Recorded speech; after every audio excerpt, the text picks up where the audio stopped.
আমেরিকার president Donald Trump যেভাবে নিজেকে শান্তির দূত বলে সারা বিশ্বে নোবেল প্রাইজ পাবো বলে দাবি রাখেন, সেই শান্তির দূত ইরানের দিকে ছুটে যাচ্ছে অশান্তির জল ছেটানোর জন্য। আপনারা বেশ কয়েকদিন ধরে বিভিন্ন সোশ্যাল মিডিয়া থেকে শুরু করে বিভিন্ন সংবাদ মাধ্যমগুলোতে শুনতে পাচ্ছেন, দেখতে পাচ্ছেন। আপনারা বিশ্লেষণ করে বলুন তো, সত্যিই কি আমেরিকার প্রেসিডেন্ট ডোনাল্ড ট্রাম্প শান্তিতে নোবেল পুরস্কার পাওয়ার যোগ্য? আপনার মতে কি বলে? এইরকম একটা যুদ্ধবাজ, গ্যাংস্টার, মানবতার শত্রু আমেরিকার প্রেসিডেন্ট ডোনাল্ড ট্রাম্প যদি নোবেলে শান্তি পুরস্কার পায়, তাহলে আপনি কি বাদ যেতে পারেন এই শান্তি পুরস্কার নোবেল থেকে? আমেরিকার প্রেসিডেন্টকে যদি শান্তিতে নোবেল দিতে পারে নোবেল কমিটি, তাহলে আমার মনে হয় এই মুহূর্তে আপনাকে নোবেল প্রাইজ দেওয়া উচিত। কেননা ডোনাল্ড ট্রাম্পের চাইতে আপনি অনেক ভালো মানুষ, অনেক উপকারী মানুষ, এই পৃথিবীর যোগ্য সম্মানীয় একজন ব্যক্তি বলে আমি মনে করি অন্ততপক্ষে। তাহলে কথায় কথায় এই গ্যাংস্টার ডোনাল্ড ট্রাম্প কোন বিচারে বলে যে আমি শান্তিতে নোবেল পেতে চাই? আর আমাকে যদি শান্তিতে নোবেল না দেবে, কাকে দেবে? তথাকথিত 2025 সালে আটটি যুদ্ধ থামিয়ে দিয়েছে, তার মধ্যে ভারত পাকিস্তানের যুদ্ধ অন্যতম। আপনারা জানেন, ভারত বা পাকিস্তান বিবৃতি দিয়ে বলার আগেই ডোনাল্ড ট্রাম্প তার ফক্স নিউজকে বিবৃতি দিয়ে বলে যে আমি ভারত পাকিস্তান যুদ্ধ থামিয়ে দিয়েছি। কত বড় মাপের নির্লজ্জ একটা বেহায়াপনা মানুষ এই আমেরিকা নামক সর্বশক্তিধর যে দেশ, সেই শক্তিধর দেশের প্রেসিডেন্ট ডোনাল্ড ট্রাম্প এই রকম ন্যাক্কারজনক কাজ বিবৃতি দিতে পারে বলে আমরা মনে করছি বা দেখেছি আমরা। এই পরিস্থিতিতে আমেরিকার প্রেসিডেন্ট ডোনাল্ড ট্রাম্প শেষ পর্যন্ত শান্তির বাণী প্রচারের জন্য মার্কিন যুদ্ধজাহাজ ইরানের উদ্দেশ্যে পাঠিয়েছেন, আর তিনি বলছেন আমি শান্তিতে নোবেল পুরস্কার পেতে চাই। একদিকে যখন জাতিপুঞ্জকে ভেঙে দেওয়ার জন্য তার পছন্দ মতো দেশগুলোকে নিয়ে বোর্ড অফ পিস নামে একটি তোলাবাজি প্রতিষ্ঠান শুরু করে দিয়েছেন, সেই প্রতিষ্ঠানে অলরেডি 19টা দেশ তার বন্ধু দেশ আছে। সেখানে সৌদি আরব, আমিরাত, ইংল্যান্ডের মতো দেশ সহ ন্যাটোভুক্ত বেশ কিছু দেশ সেই বোর্ড অফ পিসের সদস্য পদ গ্রহণ করেছে। এই ধরনের একজন মানবতার শত্রু, একজন এই পৃথিবীর সবচাইতে কুখ্যাত যুদ্ধবাজ, তার সহযোগী বন্ধু ইসরায়েলের প্রেসিডেন্ট বেঞ্জামিন নেতানিয়াহু, আপনারা জানেন, তার সহযোগিতে এই ধরনের কুকর্মগুলো চালিয়ে যাচ্ছে এই আমেরিকার প্রেসিডেন্ট ডোনাল্ড ট্রাম্প। গোটা বিশ্ব অবাক, এই যুদ্ধবাজ কি বলে, তিনি নাকি শান্তিতে নোবেল প্রাইজ পাওয়ার যোগ্য। আপনারা নিশ্চয় কমেন্ট করে জানাতে ভুলবেন না, আমেরিকার প্রেসিডেন্ট কি নোবেল সত্যি সত্যি দেওয়া দরকার? গত কয়েক বছর ধরে আমেরিকার প্রেসিডেন্ট ডোনাল্ড ট্রাম্প যেভাবে গোটা পৃথিবীকে যুদ্ধ খেলায় অস্থির করে রেখেছে, আর এই খেলাতে সহযোগিতা করছে ইসরায়েল। এই ইসরায়েল এবং আমেরিকা, এই দুই দেশ মিলে যখন ইউক্রেন এবং রাশিয়ার সঙ্গে যুদ্ধ লাগিয়ে একটা ছোট্ট একটা দেশ ইউক্রেনের মানুষকে একদম শেষ করে দিচ্ছে অর্থনৈতিক দিক থেকে, অন্যদিকে আমেরিকা, আপনারা জানেন, গত 2025 সালে জানুয়ারি ফেব্রুয়ারি মাসে ইরানের যে অস্থিরতা শুরু হয়েছিল, সেই অস্থিরতার মূল দায়ী যে মানুষটা, তার নাম ডোনাল্ড ট্রাম্প। আপনাদেরকে একটু বিশ্লেষণের মধ্য দিয়ে বুঝিয়ে দিচ্ছি। গত 2025 সালের জানুয়ারি ফেব্রুয়ারি মাসে হঠাৎ করে ইরানের ভিতরে আন্দোলন শুরু হয়। কেন আন্দোলন শুরু হয়? তেলের দাম বৃদ্ধি এবং বেকারত্ব আকাশ ছোঁয়া, এই অজুহাতে, এই দাবি করে স্থানীয় ইরানিরা তারা রাস্তা দখল করে, রাস্তায় নেমে যায়। তাদের দাবি, আমাদের যে বেকারত্ব, আমাদের চাকরির ব্যবস্থা করতে হবে, জিনিসপত্রের যে আকাশ ছোঁয়া মূল্যবৃদ্ধি, ইরানের যে ইরানি রিয়াল টাকা, সেই রিয়ালের দাম দিন দিন অধঃপতন, এই পরিস্থিতি থেকে আমরা পরিত্রাণ চাই। এই দাবিকে কেন্দ্র করে শেষ পর্যন্ত তারা মসজিদে আগুন লাগানো থেকে শুরু করে বিভিন্ন সরকারি প্রতিষ্ঠানে আগুন লাগানো থেকে শুরু করে, আপনারা দেখেছেন সামরিক বাহিনীর উপরেও আন্দোলনরত মানুষ কিভাবে তারা গুলি পর্যন্ত চালিয়েছে।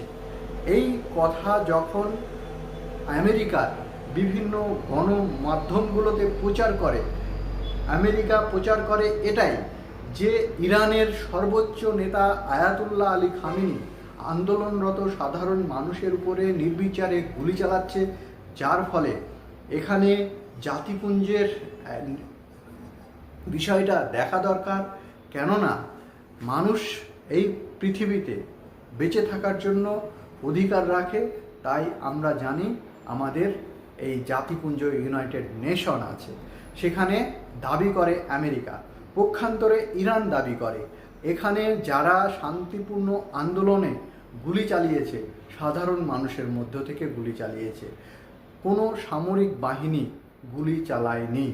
কেন এই আন্দোলনের মধ্যে আইআরজিসির মতো সর্বোচ্চ উচ্চমানের ইরানের সেনাবাহিনীকে নামাতে হলো?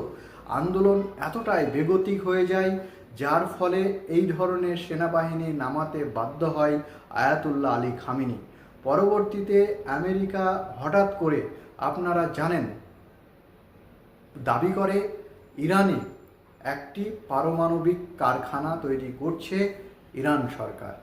এই কথাকে কেন্দ্র করে পরবর্তীতে আমরা দেখেছি ইরানের উপরে হঠাৎ আমেরিকা আক্রমণ করে বসে। আক্রমণ করে আমেরিকা দাবি করে ইরানের ভিতরে যে পারমাণবিক অস্ত্র তৈরি হচ্ছিল সেটাকে ভেঙে গুঁড়িয়ে দেওয়া হয়েছে। পক্ষান্তরে ইরানের আয়াতুল্লাহ আলী খামেনির সরকার, আমরা দেখেছি কিভাবে এই জুন জুলাই মাসে ইরাকে কাতারে যে বিমান ঘাঁটি আছে, কাতারের বিমান ঘাঁটির উপরে সজোরে মিসাইল ক্ষেপণ করে এই আয়াতুল্লাহ আলী খামেনি, যার ফলে গোটা বিশ্ব হকচকিয়ে হয়ে যায়। আমেরিকার উপরেও যে আঘাত হানা যায়, আমেরিকার বিরুদ্ধেও যে গর্জে ওঠা যায়, সেটা প্রমাণ করেছে এই ইরান। ইরান এতটাই শক্তিশালী যে তারা স্নায়ুর যে চাপ সেটা ব্যাপক হারে নিতে জানে। তাদের ভিতরে ধৈর্য আছে, তাদের ভিতরে আছে যুদ্ধের রক্ত, যার ফলে সেই দেশের দিকে বিগত দিনে ব্রিটিশদের মতো যে বাহিনী, শক্তিশালী বাহিনী, ইস্ট ইন্ডিয়ান কোম্পানি, তারা পর্যন্ত ইরাকে হুল ফোটাতে পারেনি। আপনারা জানেন বিগত দিনে আমেরিকা এই ইরানের উপরে হামলা চালিয়েছে, তবুও ইরানের সাধারণ মানুষকে আমেরিকার পক্ষে টানতে পারেনি। কেননা ইরান হচ্ছে দেশের এমন একটি জাতি, যে জাতি মনে করে নিজস্ব সত্তা, নিজের দেশের সার্বভৌমত্ব রক্ষার জন্য আমরা কাতারে কাতারে শহীদ হওয়ার জন্য সব সময়তে প্রস্তুত থাকি। সেখানকার সামরিক বাহিনী শুধুমাত্র যে যুদ্ধের জন্য প্রস্তুতি আছে এমনটি নয়, ইরানের আপামর জনসাধারণও প্রস্তুতি নিয়ে আছে। আমরা ঘটনাচক্রে যখন ফ্ল্যাশব্যাকে চলে যাচ্ছি, যখন এই আন্দোলনরত মানুষের জন্য মায়া কান্না কাঁদছিল আমেরিকা, তখন আমেরিকাকে সবজ শেখানোর জন্য এই আন্দোলনকারীদের দমন করতে বাধ্য হয়েছে। এখন আমেরিকা বুঝতে পেরেছে ঘরের ছেলেরা ঘরে ফিরে গেছে।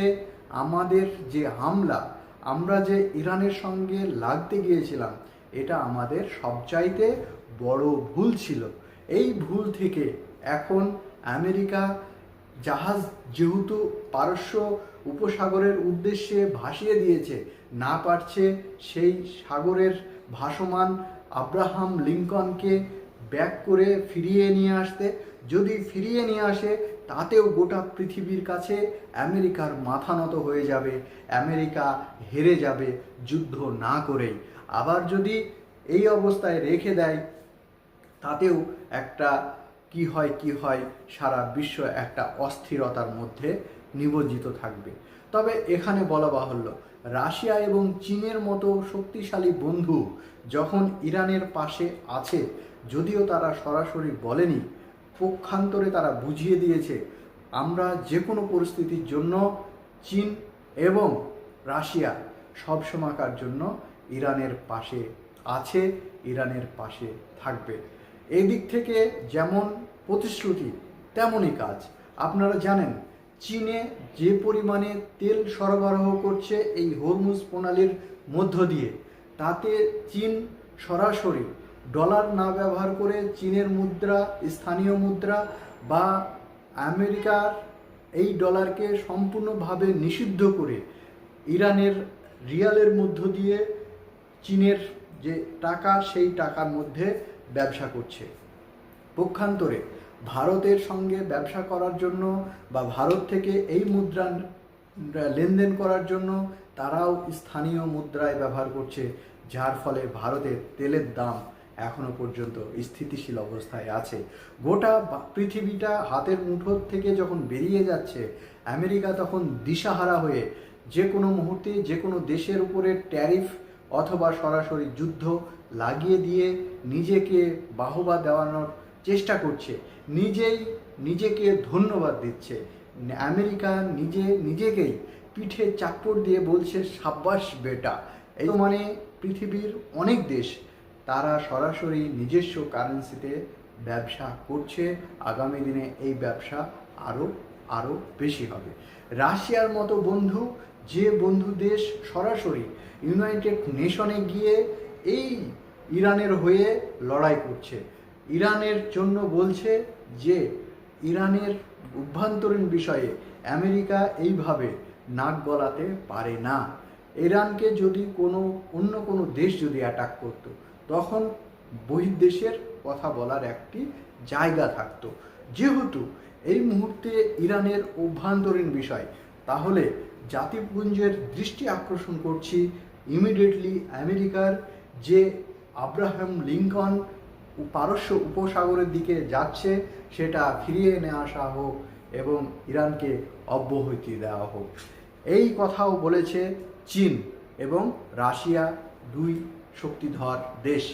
আমরা ইতিমধ্যে দেখেছি কিভাবে গোটা পৃথিবীকে অস্থির করে দিয়ে আমেরিকা ঘোলা জলে মাছ ধরতে চাইছে।